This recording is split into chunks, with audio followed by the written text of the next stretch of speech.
The level of cruelty in smearing is so abominable that it can eventually break you down. Hi, I'm Renee Flamond. We're going to talk about smearing a little bit more. I don't want you to let it break you down. And I know it's easier said than done. I know that. And I've been there where it has broken me down, as have we all, and made me call back the narcissist, say it's during a Hoover. And it got so bad, I'm like, why are you saying this about me? They love it. I wish I never made that call. And remember, narcissists can be a romantic partner, a friend, a family member, or a business partner. When anyone of anybody in any of these four roles who are supposed to be trusted talks about you behind your back, it is very difficult to not break and call that person directly and say, what is going on? Why are you saying all these things about me? Anytime I have ever reached out to someone that did this to me, I never got anywhere. They weren't sorry. They weren't guilty. Didn't feel a sense of guilt. They weren't remorseful. They weren't apologetic. They didn't care that it was hurtful. All they care about is winning. Did I win that person away from you? Did I win that friend away from you? Did I win that ex-boyfriend away from you? Are they now my flying monkey camp? Again, whether it's romantic partner, family, friend, or business partner, any role, this can happen. It's very important you understand that. Because if you have people in your life that are talking about you behind your back, and when it's a narcissist, it's cruel. They'll come up with lies. They'll make up stories. They'll retell tales to make them the hero and you the awful villain. And it can break you down. The reason it's so important not to have it break you down when it comes to the romantic partner or anybody in your life that suffers from this kind of toxicity that you've X'd out of your life is because they now know they can get to you, and they now know they still have a little power over you. They now know they can wreck your day. They can make you call them. They can make you reach out. So it's not over with her. I can still play with her. She's a toy I can play with. I can still bother her. I can still get to her. The best thing you can do, and I know it's cruel and I know it's hard, is to just, it's really hard. I know that. But once you really get in your mind the state of the narcissist mind, it's funny. Then you just move forward and release it. Like, I guess I would advise you, you can hope that people don't believe the narcissist. You can hope that people who did believe eventually come back around to you with knowing the truth. That can happen. It's happened to me. You want to state your case against the cruelty of this slander? I don't blame you one bit, but I would stay calm. Because the one thing I swear they all say, like it's in the narcissist handbook, is that we're crazy. That's their go-to phrase. They know it's going to make us nuts. Many women, men too, narcissists can be any gender, whatever, hate being called crazy. Women especially, because it's become the joke.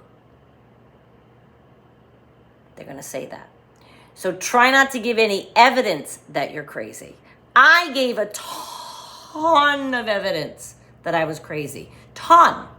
And by that, what I mean is you start talking to other people. Maybe it's a flying monkey that was lured over there. You're getting so exacerbated. The way you're talking about your narcissist, you kind of do look a little crazy because they make you a little crazy. Don't come in on the narcissist talking with the person and then flip out. Because then the narcissist is going to go, see, she's crazy. Well, you're incensed because they're trying right in front of you to get your friend, family, whatever, over to their side. Of course you're incensed. Breathe. because now I get it. I didn't get it then. I was wild, but now I get it. They can no longer bother me. I'm thinking of a peripheral narcissist. I'm thinking of the romantic partner narcissist. I'm thinking of a couple of the they can no longer bother me. It was hard getting here, sure. And it can still be hard when, don't get me wrong. You hear somebody's talking bad about you to someone you care about. It can be hard. But the thing is, they do it to everyone in their path, this smearing. They generally have a long list of people, the narcissists, a long list of people about whom they have very negative things to say. And coincidentally, those people are no longer in their life. And they have a long list. And they're still smearing them, lest anyone ever think anything ended because of something they did or lacked. They got to put the blame. It could be a partner from 15 years ago. The blame is all going to be that person. They're no longer around. We can't find out. New people, right? If you have a person like that in your life, they're talking bad about a person that you never even met. They're always going to talk bad about that person. Perpetually. They're never going to I don't even spend time talking about things from 25 years. This person's going to hang on to every bit of everything angry for the rest of their life, including you. And the level of cruelty can really, really, really break you down. It can break you down mentally. It can exhaust you. It can drain you. You can feel despondent. Why is this person listening to them? Why are they going on their side? That is not what happened. They're telling lies. I understand. It's called a smear campaign. And it started when you were going out. It started as them chumming up with someone, telling a joke at your expense in front of your people and getting a laugh. They know who laughed the hardest. Okay, she's hysterically laughing. That person's someone I can probably chum up with so that when we break up, part ways, dissolve the friendship. Again, it doesn't matter what role it is, but when it ends, I can ring that person. So I'm going to chum up to them.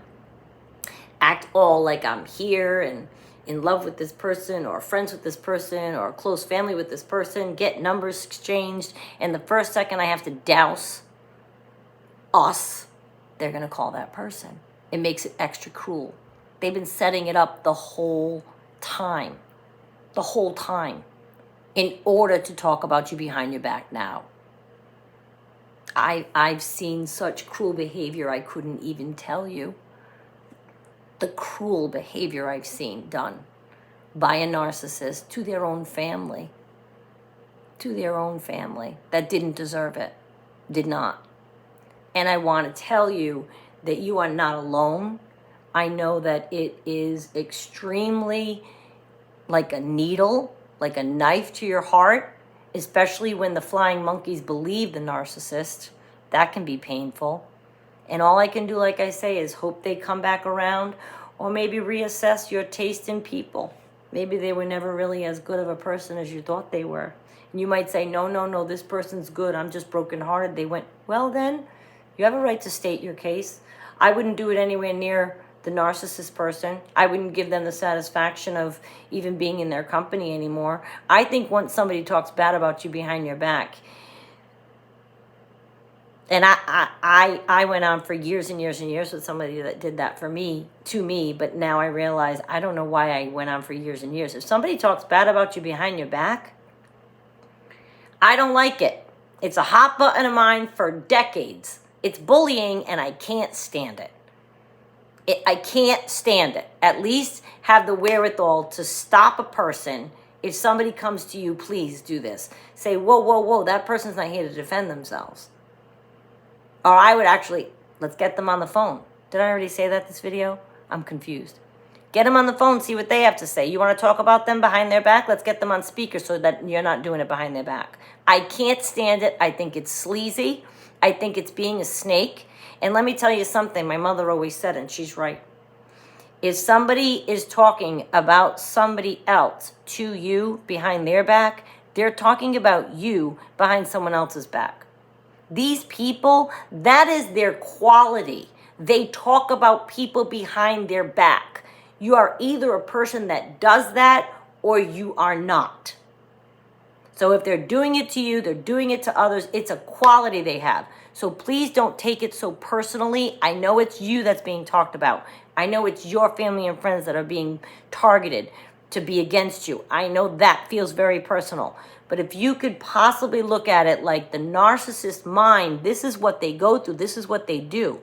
This is their idea of self-preservation. If you understand their mind and how twisted it is, you kind of walk through it and get on the other side and you go, oof, poor things. Not saying it doesn't hurt, but it doesn't rule me.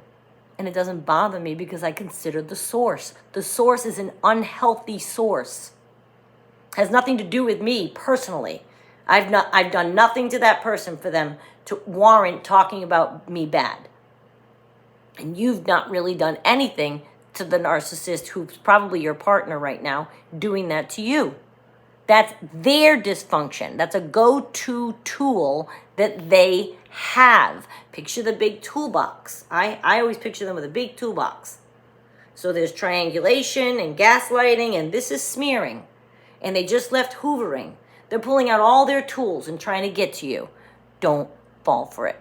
We're going to talk about the next video because I do want to address those of you that break the no contact. We'll talk about that Friday because it does happen. I did it plenty. I'm here for you.